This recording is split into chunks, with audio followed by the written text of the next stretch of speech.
So this time I'm going to gamble. I'm going to say the winner's going to be green.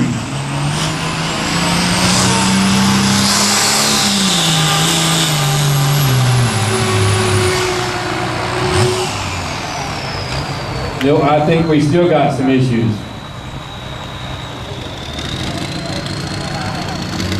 So this tractor was the winner in the light limited. Now he's back here in the supercar.